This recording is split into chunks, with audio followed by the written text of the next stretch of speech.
আসসালামু আলাইকুম ওয়া রাহমাতুল্লাহি ওয়া বারাকাতুহু মাগফিরাত। কাছে এবং দূরে যে যেখান থেকে দেখছেন সকলকে জানাচ্ছি প্রাণ ঢালা অভিনন্দন ও মোবারকবাদ।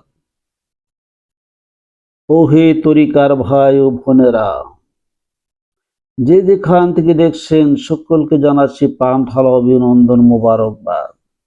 আজকে আপনাদের সামনে যে আলোচনা করব সেটা হচ্ছে গুরুত্বপূর্ণ একটা তুলনামূলক আলোচনা।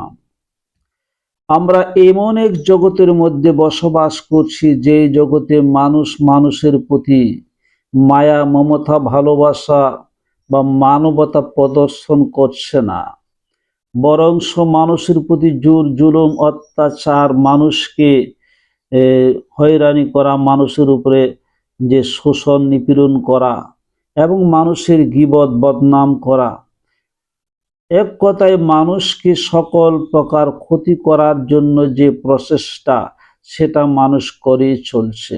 আর সেটা করছে শয়তানি অসওয়াসা কুমন্ত্রণা এবং শয়তানি ঢোকার মাধ্যমে। কারণ শয়তান মানুষকে প্রতিনিয়ত ধোঁকা দিচ্ছে যেন মানুষের মানবতা নষ্ট হয়, যেন মানুষের কল্যাণ নষ্ট হয়, মানুষের অশান্তি সৃষ্টি হয়, মানুষ যেন অশান্তির করাল গ্রাসের মধ্যে বসবাস করে, মানুষ যেন তার জীবনে শান্তি খুঁজে না পায়। এইভাবে শয়তান তার যে প্রচেষ্টা, তার যে উদ্দেশ্য সেটা হাসিল করার জন্য নিয়মিতভাবে মানুষের উপরে তার কুমন্ত্রণা প্রদর্শন করছে, মানুষকে খারাপ পথে নিয়ে যাওয়ার জন্য সে চেষ্টা করছে, আর তার চেষ্টায় অনেক সময় সফল হয়েছে। তো আজকে আপনাদের সামনে আমি বলতে যাচ্ছি এটাই, যে এই অশুভ দুনিয়ার মধ্যে, যেই দুনিয়াটার মধ্যে সত্য একেবারেই পরাজিত হওয়ার ধার প্রান্তে, আর অশুভ শক্তি জয়ের ধার প্রান্তে, কিন্তু কিংবদন্তি কথা হচ্ছে যে সত্যের মৃত্যু নেই, সত্য কখনো মরে না, সত্য চিরজীবনই বিজয়ী হয়েছে, হবে ইনশাল্লাহ। কিন্তু কিছু কিছু মানুষের আচরণের দ্বারা সত্য কিছু সময়ের জন্য একটু স্তব্ধ হয়ে যায়, একবারে নিথর হয়ে যায়, আবার সত্য জেগে ওঠে। তো আমি আজকে বলবো, একজন সাধক আল্লাহর পাগল, দুইজন মানুষের মধ্যে একটু তুলনা করব। একজন হচ্ছে মনসুর হিল্লাজ, যার নাম আপনারা সকলে চিনেন। আজ থেকে প্রায় 1100 বছর পূর্বে বাগদাদের মধ্যে এক আল্লাহর কুদরতি সন্তান মনসুর হিল্লাজ নামে, যিনি পাগল নামে অভিহিত ছিলেন, আজও সারা বিশ্বের মানুষের হৃদয়ে হৃদয়ে যারা সফি সাধনায় রত রয়েছেন, যারা পীর পাগল, অলি পাগল, যারা রাসূলের আশিক, ওই সমস্ত পাগলদের হৃদয়ে যার নাম আজও বেঁচে রয়েছেন, তিনি হচ্ছেন মনসুর হিল্লাজ, যাকে মনসুর হিল্লাজ নামেই সবাই চেনেন। তো তিনি এমন এক পাগল ছিলেন, উনি এমনই একজন আল্লাহর ওলি ছিলেন, যিনি তার জীবনে সব সময় মুরাকাবা মুশাহাদার মধ্যে নিমজ্জিত থাকতেন এবং তার মুর্শিদ জুনাইদ বাগদাদির কাছে সব সময় পড়ে থাকতেন। এভাবে তার আল্লাহকে খোঁজার চেষ্টা, আল্লাহকে পাওয়ার চেষ্টা শুরু হয়। আর এই চেষ্টার মধ্যে উনি এভাবে নিজেকে সোপর্দ করেছিলেন, এভাবে নিজেকে তিনি বিলীন করে দিয়েছিলেন যে ওনার জীবনটা আল্লাহর জিকির এবং মুরাকাবা মুশাহাদার হালত ছাড়া উনি থাকতেন না, সব সময় পবিত্র অবস্থায় উনি থাকতেন। কিন্তু হলটা কি, উনি এত সাধনা এত বন্দিগির পরে উনি যখন তার জালালিয়তের জজপাতের মধ্যে আল্লাহ রাব্বুল আলামিনের কুদরতকে, আল্লাহ রাব্বুল আলামিনের যে সত্য, পরম সত্যকে নিজের মধ্যে ধারণ করে নিয়েছিলেন, আর ওই নিজের মধ্যে ধারণ করে নেওয়ার পরেই উনি দেখতে পেলেন ওনার সমস্ত শরীরে, ওনার চারদিকে উপরে নিচে ডাইনে বামে সর্ব অবস্থায় আল্লাহর পরম সত্য বিরাজ করতেছে। এই জন্য তিনি নিজেই দেখতে পেলেন যে পরম সত্য ছাড়া আর চতুর্দিকে কিছুই নেই, নিজের ভিতরেও নেই, বাহিরেও নেই, ডাইনেও নেই, বামেও নেই, সামনে নেই, পিছনে নেই, উপরে নেই, নিচে নেই, সর্ব জায়গায় শুধু যিনি রয়েছেন তিনি হচ্ছেন পরম সত্য আনাল হক। আর উনি নিজেই বলতে লাগলেন আনাল হক, আনাল হক, আনাল হক বলে বলে উনি এমনই উন্মাদ হয়ে গিয়েছিলেন যে নিজের নামটুকু পর্যন্ত উনি ভুলে গিয়েছিলেন। দুনিয়ার সমস্ত কিছুর অস্তিত্ব ভুলে গিয়ে শুধু আনাল হকে নিমজ্জিত হয়ে গিয়েছিলেন। আর উনি আনাল হকি বলতেছিলেন। ওনাকে কেউ যদি জিজ্ঞেস করতো তোমার নাম কি, উনি বলতো আনাল হক। কেউ যদি কোনো কিছু জিজ্ঞেস করতো তার প্রতি উত্তরে একটা শব্দই উনি ব্যবহার করতেন, সেটা হচ্ছে আনাল হক। কিন্তু দুঃখের বিষয় উনি যখন আনাল হক বলতেছিলেন তখনকার মুসলমান নামের কিছু ধর্ম ব্যবসায়ী, যারা নিজেদেরকে আল্লাহর কুদরতি জগতে সুপর্দ করতে পারে নাই, শুধু জগতে ধর্ম ব্যবসায়ী করতে পারে এটাই তাদের জ্ঞান ছিল, তারা এই মনসুর হিল্লাজের যে তার প্রেম সাধনা, খুদার প্রেমের যে এই দৌড়, খুদার প্রেমের যে মকাম সেটা বুঝতে পারে নাই। না বুঝে এই মনসুর হিল্লাজকে কারাগারে নিক্ষেপ করলো। দীর্ঘ 11 বছর কারাবরণ করার পর যখন উনি কারাবরণ করার পর যখন কারা থেকে উনি মুক্তি পেলেন, তখনই ফরমান জারি হলো তাকে সলিতে ছড়ানো হোক। তখন তাকে ফাঁসির কাস্টে ঝোলানো হয়েছিল।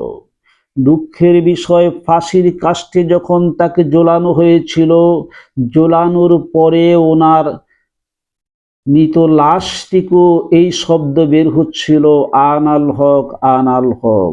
লোকেরা তাকে কেটে টুকরো টুকরো করে যখন ভাবছিল যে এটাকে টুকরো করে দাও, সমস্ত লাশকে যখন টুকরো টুকরো করে দেওয়া হলো, প্রতিটা টুকরা থেকে বের হতে হচ্ছিল আনাল হক, আনাল হক। আল্লাহর কুদরত বোঝা বড় কঠিন। এভাবে তার লাশকে যখন পোড়াই দেওয়া হলো তখন সাই থেকেও বের হতেছিল আনাল হক, আনাল হক। তো এই অবস্থার পরিপ্রেক্ষিতে সমস্ত মানুষ বুঝতে পারছিল যে এখানে মনে হয় কোনো কিছু একটা আধ্যাত্মিক কোনো কিছু একটা ঘটনা রয়েছে, যেখানে মনে হয় আল্লাহর তরফ থেকে কুদরতি কোনো একটা অবস্থান রয়েছে। আমার আল্লাহ হয়তো স্বয়ং নিজেই আনাল হক বলছেন, না হলে তাকে ফাঁসিতে ঝোলানো হলো, তাকে কেটে টুকরো টুকরো করা হলো, তারপর তাকে ছাই করে দেওয়া হলো, এরপরও আনাল হক বন্ধ হচ্ছে না। আল্লাহর কুদরত কিন্তু সবাই বুঝতে পারে না। যারা জ্ঞানী, যারা আত্মার জ্ঞানী, যারা আধ্যাত্মিকতার জ্ঞানী, তারাই কেবল সেটা বুঝতে পারে। ঠিক তেমনি ভাবে 1400 বৎসর পরে এই বাংলার গড়ে নোরা পাগলা নামে এক পাগল, যেই পাগলের লাশকে আগুনে পোড়াই দেওয়া হলো। দাফনের 14 দিন পরে তাকে আগুনে পোড়াই দেওয়া হলো। তার উপরে অপবাদ দেওয়া হলো যে এই লোকটা নাকি নিজেকে ইমাম মাহাদি দাবি করেছে। অথচ জানা গেল ওই লোকটা কখনো ইমাম মাহাদি দাবি করেনি। এই লোকটা কেবল বলেছিল মাহাদি শব্দের অর্থ সুন্দর, পরিষ্কার, পরিচ্ছন্ন, পবিত্র। সুতরাং তুমি নিজেকে মাহাদি করে গড়ে তোলো।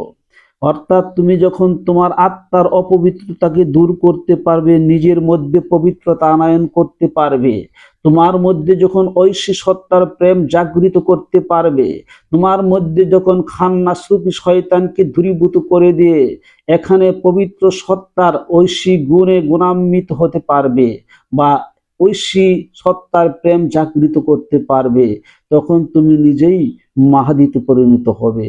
সুতরাং মাহাদি কোনো নাম নয়, মাহাদি কোনো ব্যক্তির নাম নয়, মাহাদি কোনো সত্তা নয়, কারো সন্তান নয়, কারো ছেলে নয়, কারো পিতা নয়।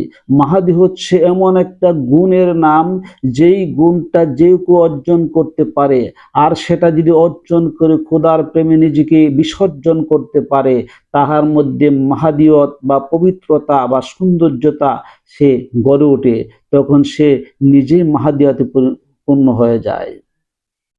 এই কথাটুকু উনি ওনার ভক্তবৃন্দদেরকে বোঝাইতেছিলেন এবং বোঝাইছিলেন যে আমি আমার মধ্যে মাহাদিয়তকে প্রতিষ্ঠা করতে পেরেছি, সুতরাং তোমরা তোমাদের নিজেদের মধ্যে মাহাদিয়তকে প্রতিষ্ঠা করো, অসত্যকে দূরীভূত করে সত্যের পতাকা উড্ডয়ন করো, নিজের মধ্যে সত্যের যে নূর সেটা সৃষ্টি করো, সত্তার প্রেমে বিকশিত হও, তাহলেই কেবল তোমার ভিতরে মাহাদিয়াত উজ্জীবিত হবে। তো এই কথার পরিপ্রেক্ষিতে এই সময়ের বর্তমান সময়ের যে কিছু মোল্লা নামের ধর্ম ব্যবসায়িক রয়েছে, তারা এটাকে বুঝতে পারে নাই, না বুঝে তাকে 14 দিন পরে লাশকে তুললো, অক্ষত লাশ, লাশের শরীরে আঘাত করলো, রক্ত জড়িয়ে পড়লো, আর এই লাশকে নিয়ে আগুনে পোড়াই দিল। যেটা হচ্ছিল মুনশির হিল্লাজের সাথে, ঠিক সেটাই হয়েছিল নুরা পাগলার সাথে, লাশ পোড়াই দিল। কিন্তু আসলে কি এই লোকটা এরকম খারাপ ছিল না। তো তরিকার ভাইয়েরা, বিষয়টা হচ্ছে যে যারা আল্লাহর ওলিদের মর্যাদা, আল্লাহর ওলিদের কুদরতি প্রেম, আল্লাহর ওলিদের ঐশী প্রেমের বিষয়গুলি বোঝে না, তারা ঠিক এমনটাই করে। তো আমি আপনাদেরকে নির্দেশ করব, সকলেই প্রত্যেকে নিজেকে চেনার চেষ্টা করুন, আল্লাহর ওলিদের প্রেম যাতে হৃদয়ে থাকে সেই প্রচেষ্টা করুন। আর এই নোরা পাগলা নিশ্চিত একজন আল্লাহর ওলি ছিল, কারণ কেউ তাকে বন্ড বাটপার বলেনি। তো সকলে ওই তাকে পরিয়ে দেওয়ার পরে সবাই বলতেছিল উনি একজন আল্লাহর ওলি ছিল। এখনো যারা মানুষ, অনেক মানুষ ওনাকে আল্লাহর ওলি বলে থাকে, এবং উনি নিজেই বলেছিল যে আমি সারা দুনিয়াতে প্রচার হব যখন আমি থাকব না। তো ঠিক সেরকম প্রচার হয়েছেন, দুনিয়ার বহু মানুষ তাকে এখন চিনে। অথচ আগে মানুষের যতটা প্রেম ভক্তি ওনার প্রতি ছিল, এখন আরো সেটা বেড়ে গিয়েছে, কারণ এখন ওনার দরবারে বহু মানুষ আসা যাওয়া করে। তো আসলে সত্যকে ডেকে রাখা জানা, সত্যকে ধ্বংস করে দেওয়া জানা, সত্য যুগে যুগে উদীয়মান থাকবে। আর ওনার এই দরবার লাশ পুড়ে দিলেও ওনার দরবারকে ধ্বংস করে দেওয়া যাবে না, সেটা চিরদিনই জাগৃত থাকবে, দিনকে দিন সেটা উজ্জ্বলময় হয়ে যাবে। এটা আল্লাহর ওলিদের একটা কুদরত। আল্লাহ যেন সকলকে এই সত্য বোঝার তৌফিক দান করে। ও আখিরি দাওয়ানা আলহামদুলিল্লাহি রাব্বিল আলামিন, ওয়াসসালাতু ওয়াসসালামু আলা রাসূলিহিল কারীম।